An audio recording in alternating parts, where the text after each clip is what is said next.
Yes, welcome to the Pro Wrestling Weekly Podcast, yes. My name is Broken Josh Burrell, and tonight, me and my brothers, Brother Nation and Brother Reapers, we will become the podcast of gold. Delete, delete, delete, delete, delete, delete, delete, delete, delete.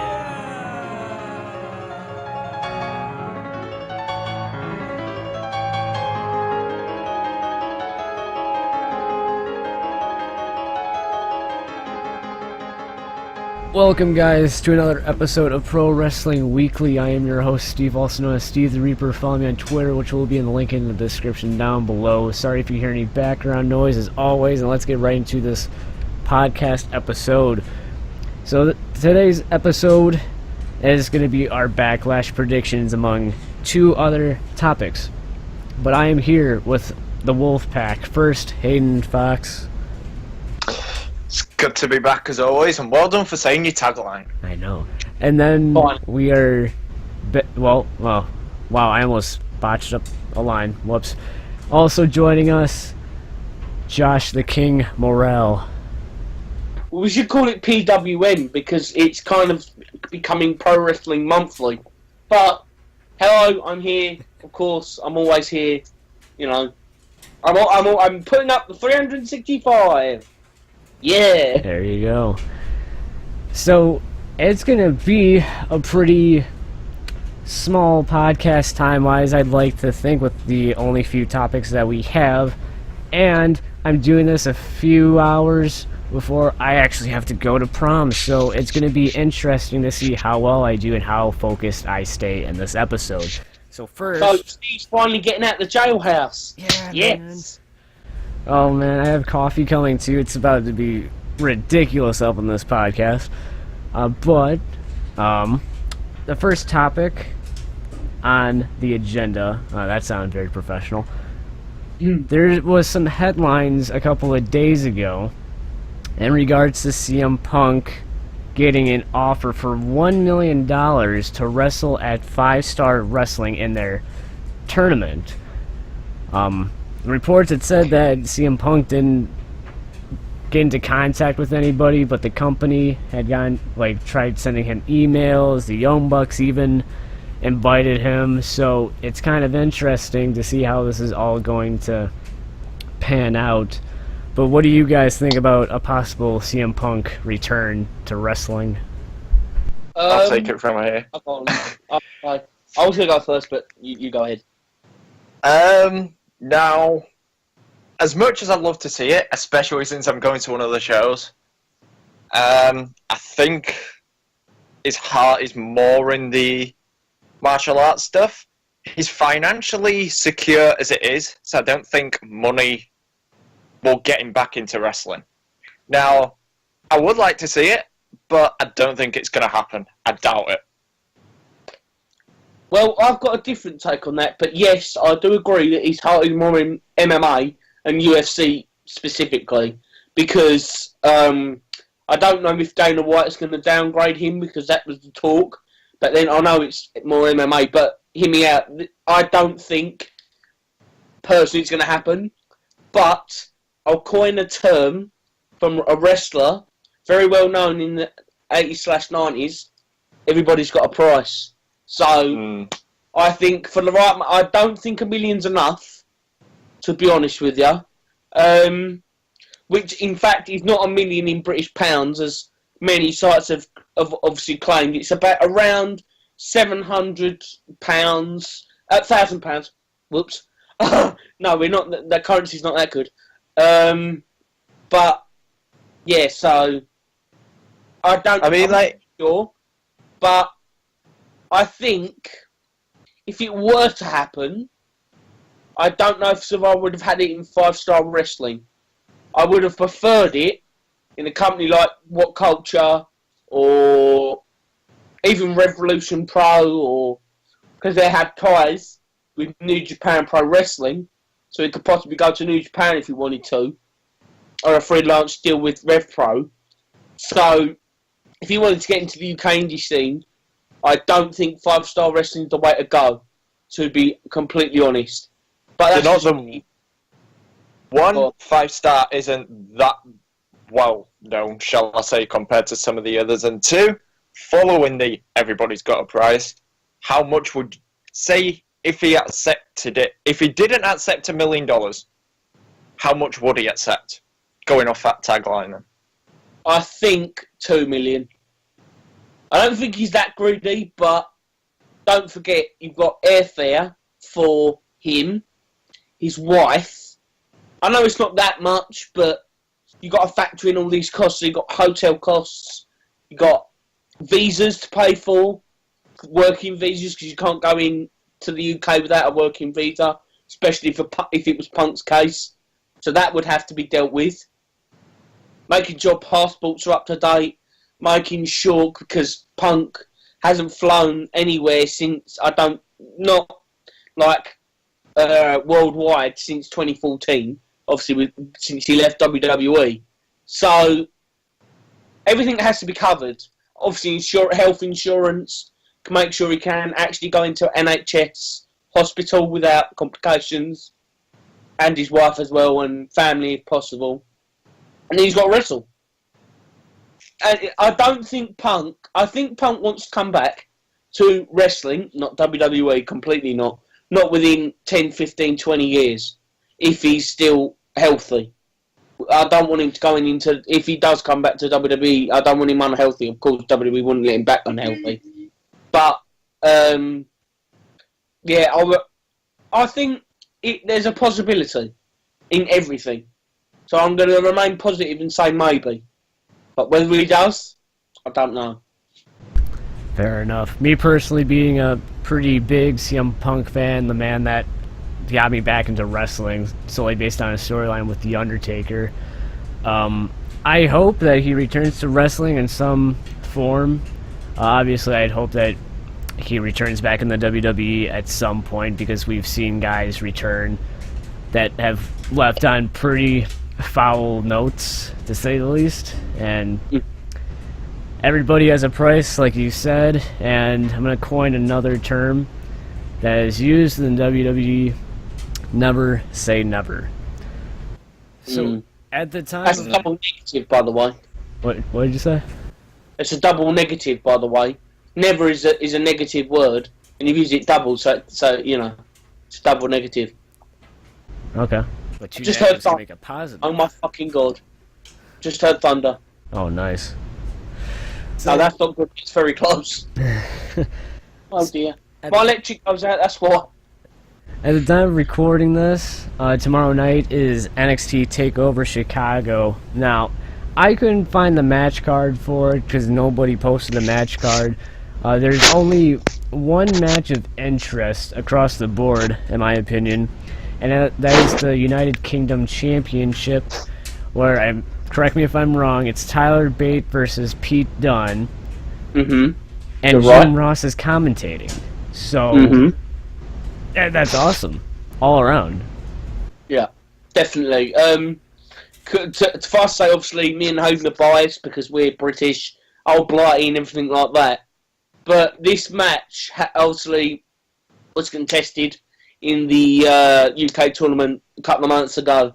So, I think, with the way it's going, obviously I'm going to give my prediction straight. I think Pete Dunne's going to gain the WWE UK Championship because of the fact that why would they do the same thing twice if they've been building up Pete Dunne to be this monster heel on NXT?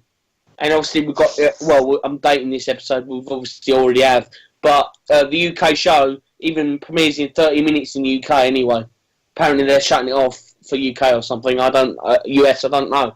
But, yeah, so, I couldn't have a clue, but, yeah, I think Pete Dunne will definitely win the belt on Saturday. Yeah, I agree, to be honest. It's one, the most important match. Two, whenever Jim Ross's name is beside a match, you want to watch it, because, come on, let's have it. He's an amazing commentator. And three, Pete Dunne has to win it. He's got to. If he doesn't, I'll be shocked, put it that way. I am in agreement that Pete Dunne should win the United Kingdom title at NXT TakeOver Chicago. Honestly, I thought he was going to win the tournament, but hey, you know, is what it Again, is. as Vince always tries to say, that plans do change, because I think Pete was set to win, but as the reaction for Dunn was, for Tyler Bate was immense at that building, you know. But the only thing that worries me about the match is the reaction from the American fans. Because other than a WWE exposure, they don't know a hell of a lot about these guys, to be absolutely honest. I know a little bit more than everyone else, but I'm not too familiar, so I don't really watch Rev Pro unless the free stuff. I watch a lot of Shinsuke Nakamura matches, but on their website, but other than that, I don't really watch much of these. I've seen WCPW, which they're only in for a cup of coffee, to be fair. So, yeah. I mean, like, I know much more of Pete Dunne than I do of Tyler Bate. Yeah, I think I do as well, because, well, they were all in WCPW. I'm talking about all of Mustache Mountain, so Trent Seven, Tyler Bate. I think there wasn't another Mustache Mountain in WCPW, but yeah, so they're both there. So I've known a little bit more about them than, honestly, everyone else, to be honest. Yeah. Fair enough. So, with that being said, we're going to get straight into the Backlash predictions, which there was actually a card for that. So, let's get right into it. I'll leave the card in the description down below, brought to you by Inner Wrestling Nerd. So, kickoff show is Ty Dillinger versus Aiden English. I'm just going to throw it out there, Ty Dillinger. I can say personally, obviously, sorry, Hayden, I was going to go first, but I've seen this match already at SmackDown Live, and obviously we have it on TV as well, but there was a dark match because, obviously, if you didn't know this, I went to SmackDown on the night that was, if you watched this on the date it was released, then the week before. If you haven't, then you'll have to calculate yourself. 9th of May. There you go. That was the date I was at there. O2 Arena. And that dark match before the show was Ty Dillinger versus Aiden English. And then after the match, he did the Christian spot from WrestleMania X8 where he just crawls in the ring and starts crying and stomping the floor and all that shit. It was just funny as fuck. So, yeah, Ty Dillinger going over completely. I think I can say within 10 seconds. Yeah, Ty Dillinger for the win. It's easy. Alright, so moving on. Luke Harper versus Eric Rowan. I'm gonna... Is this actually a match? Yeah. I didn't hear this until just now. I want Luke Harper to win, but something tells me it's gonna be Eric Rowan. I'm a big fan of Harper. I love especially when he's in the ring. Harper is one of the most underrated guys right now. So, and to be honest, I'm not that high on Rowan. So I am hoping Harper wins. I'm going to put it out there and go for Harper. Can I go no contest too? Oh my god. I don't know. I do not care, and I'll be probably sleeping during this match or having a gentleman's piss or something. But if I have to say something, I'll go with Rowan. Fair enough. Okay, so following that, Sami Zayn versus Baron Corbin. I'm okay with either person winning this match, but if I had to put my money on anybody, I would have to put it on Baron Corbin. I think I will also go with Corbin on the side fact of Sami Zayn cannot afford to lose. Because when he gets the big one, it will be because I do reckon within the next 5 years he will be WWE champion on whatever brand. I don't care about calling it the Universal. I'm just going to call it the WWE Championship on either brand. It's just the same belt, it's a different colour strap. But Yeah, I think Corbin's going to win. Yeah, Corbin should win this one. Quite looking forward to the match as well. I do think it'll be a pretty good match. Should be very interesting. Another David Goliath situation there. Following that match, well, I'm just going based off the match card. Shinsuke Nakamura making his main roster in-ring debut televised against Dolph Ziggler. Now, Shinsuke, he's got to win. Yeah. Again, I was at SmackDown. Had to sit for a horrible. To be honest, I don't know. People were saying it was the best 205 Live, but for me, it was quite boring. We had to sit through a whole 205 Live and then get to the right end of 205 Live to get to the Nakamura match. Everyone was basically knackered. A quarter of the arena already left after the last shot on SmackDown. So, yeah, Nakamura's going to win. And I reckon in a decent squash, but not, obviously, Dolph's going to get offense in, but it's going to be a complete squash match like it basically was in London when I was there. I'm just looking forward to seeing how Ziggler sells the Kinshasa. He did it decently in London, so I'm thinking he's going to be playing it up a little bit more for TV. So, yeah. Very true. Next, we have the 6-woman tag team match, Naomi, Charlotte, and Becky Lynch versus the Welcoming Committee, Natalya, Carmella, and Tamina.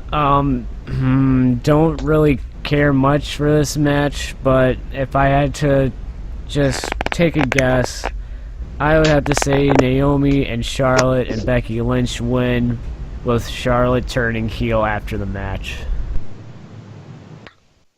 I think the heels win and Charlotte turns. Yeah. Same. There we go.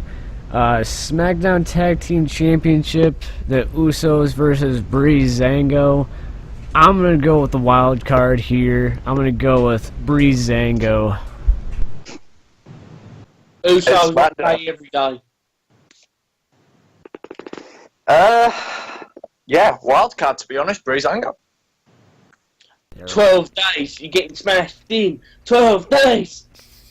She's not 12 days anymore, but it was cooler when they said it. Following the match, one of the most promoted matches, I'd have to say. The United States Championship is on the line. Kevin Owens versus AJ Styles. While I think it would be cool to see AJ Styles win, I believe Kevin Owens is going to retain the title. As much as it breaks me from being a super AJ Styles mark since 2008-ish, I'm going to have to go with Big Kev because I'm hearing that they're dragging the program out till SummerSlam. So, possibly. So we could, unless Big Kev goes to... I'm going to set a few scenarios here. If KO loses on Sunday, then we will see Kev go for for Randy Orton, because I'll spoil my prediction now, but Randy's going to win. That's commonplace. So, yeah, if Randy wins and KO loses, then Randy and KO at SummerSlam. But if AJ loses, then I'm guessing this story's going to continue, because there's no way of just stopping it with one and done. These two, I think they can do a great angle together if booked right by Vince and his cronies. Now, I've already got a feeling that these two will have absolutely fantastic chemistry in the ring. My prediction is going to be KO. They will probably drag the program out till SummerSlam, and then AJ might go for the big one. I would prefer AJ winning the main belt rather than the US, but the only reason why people have been saying he's going to win it further down the line is because it's giving him something to do, which is fair enough, but I just feels wrong considering he just won the WWE title last year and now he's downgrading to the US belt. So, yeah, but in the same means, KO has been, I wouldn't say a fantastic champion, But having a name like Kevin Owens as a mid-card champion kind of lifts it a little bit. So having a high-stakes match with AJ, that could be good for the belt. Don't get me wrong, like, I think AJ with the belt would be great to elevate it, but Kevin Owens has already proven as a main champion. I'm not saying this to hurt Kevin Owens, I probably will get blocked after this, but did he draw as Universal Champion? A little bit. He brought back some of the hardcore fans, which is great, obviously. Like, I'm not discrediting him at all. But does KO draw money? I hope he does. I know he does sell a lot of T-shirts, but in effect, how does he compare to someone like John Cena or even AJ himself? Because he was one of the best-selling merchandise people in 2016. He got paid for a lot of it too, which is well-deserved. And that's why I'm saying KO, or should I say AJ shouldn't win and he should go for the main one. Yeah, exactly. But I think they will give him the belt just to give him something to do, like people have said. But not Backlash. Definitely not. And the next one, which I think's Money in the Bank. Yeah. But KO, at the end of the day, like, as you say, he does bring back some of the hardcore fans. And even, you know, Kevin Steen, as he used to be known as. He was he was pretty good back then as well. No discredit to him. But honestly, I'm a pretty big fan of Kevin. I'm a bigger fan of AJ. But I do think him as US champion has helped the belt a little bit. But by the way, as I mentioned this earlier, why the fuck is Money in the Bank a SmackDown only pay-per-view? Because ratings. Please explain me that. Ratings, man. Ratings. It's on the network. They don't care about ratings on the network. They care about what's top 10. Fucking what culture? Top 10 reasons why you should not subscribe to the WWE network. Oh god, that's going to be a fucking video idea as well. But yeah, no, I think it's completely asinine that it's a SmackDown pay-per-view. Yeah. I think it should be. I think they should have, like they did, a Raw. Make it like Big Five then, so because Money in the Bank. Well, this is a quote from my friend. I watch Money in the Bank rather than Survivor Series. So Money in the Bank for some people has taken over Survivor Series in importance. So I think this pay-per-view is more important to make it dual branded rather than Survivor Series. I prefer, like, Money in the Bank is one of my favourite pay-per-views of the year. I do class it almost as one of the big five, as it would be. So, you know, it is one of my favourite pay-per-views of the year, except from Royal Rumble, because that's always great. And Mania, just because it's the granddaddy. Probably... Granddaddy makes it sound old. We need to call it probably put the ultimate thrill ride. I'd probably put Money in the Bank third, to be honest. Yeah, I think so. Because Survivor Series has lost its luster, so you make that SummerSlam fourth and then Survivor Series 50. Yeah. So that's about right. Yeah, I can't stand the fact that it's an exclusive pay-per-view. Shouldn't be. No way. There you go. I am in agreement. So, main event, and then after this, I actually came up with one more topic to discuss. But in the main event, it's going to be Randy Orton versus Jinder Mahal for the WWE Championship. Don't hinder my balls. I am going to go with the most unpopular opinion. It is time for Push Jinder Mahal 2017 to occur. Don't hinder the gender. I think with the help of the Bollywood Boys, because I can't look at their new name. With the help of the Bollywood Boys. Oh, thank you. The Singh brothers. With the help of the Singh brothers, Jinder Mahal will become the new WWE champion. I didn't explain why I think Randy Orton's going to win. Jinder's going to get disqualified. Definitely. Oh, that's going to be a little disappointing. Well, Jinder's push, I'm going to say, is ending at Backlash. Because they only wanted that little push so they can get a little bit more money in India.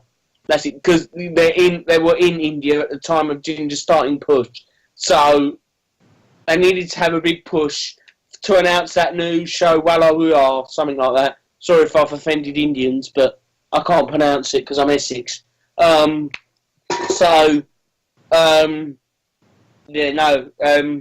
Jinder's push is ending at Backlash. And if I'm wrong, I'm wrong, but I don't think I'm wrong. If he wins that belt, I'll be excited because Randy Orton's no longer champion. Unless he's a heel, he should never be champion again, in my opinion. But Randy's stale as a face. Yeah. Yeah, but... And Steve said it was an unpopular opinion. I don't think it is. I don't think it is, because I'm going for Jinder to become the new WWE champion. With the help of the Bollywood boys, obviously. There we go. So, the final topic, I just thought about this. I saw a little audio clip from Busted Open Radio from their interview with Chris Jericho. And Chris Jericho had discussed the original plans for himself.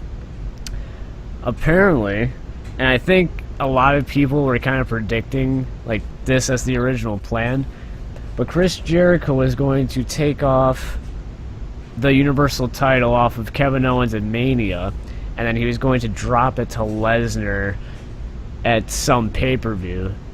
So Which probably would have been Great Balls of Fire. Possibly, yeah. I like that idea more, to be honest. Because then that would have mean Oldberg wouldn't have had the belt. Yeah. So, I just thought that was interesting that Chris Jericho was able to give us a little inside scoop. And, you know, I think it kind of helps in the sense that, you know, wrestling fans actually do know what they're talking about, and our bookings make sense.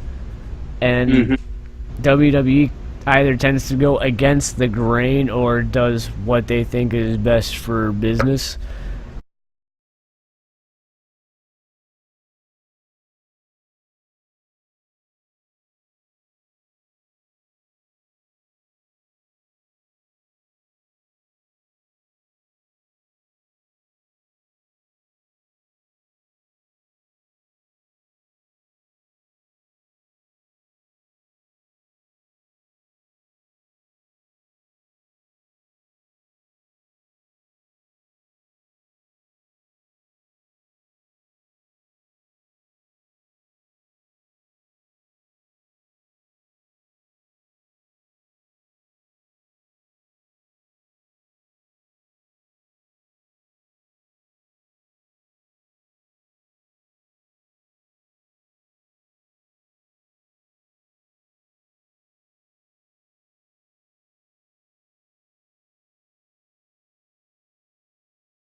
There we go. Gotta love wrestling.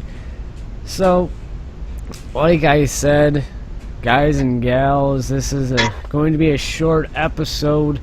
I hope you guys did enjoy. If you did, please make sure to slam that like button below if you are on YouTube. Subscribe to all of our channels to make sure that our videos get in your sub boxes. Don't forget to follow all of us on Twitter for the latest updates. Follow the podcast Twitter account at PWW Wolfpack. That link will be in the description down below. Turn on notifications on all of our channels. Make sure to subscribe on iTunes. And with that being said, we will see you guys in the next episode of Pro Wrestling Weekly. Peace.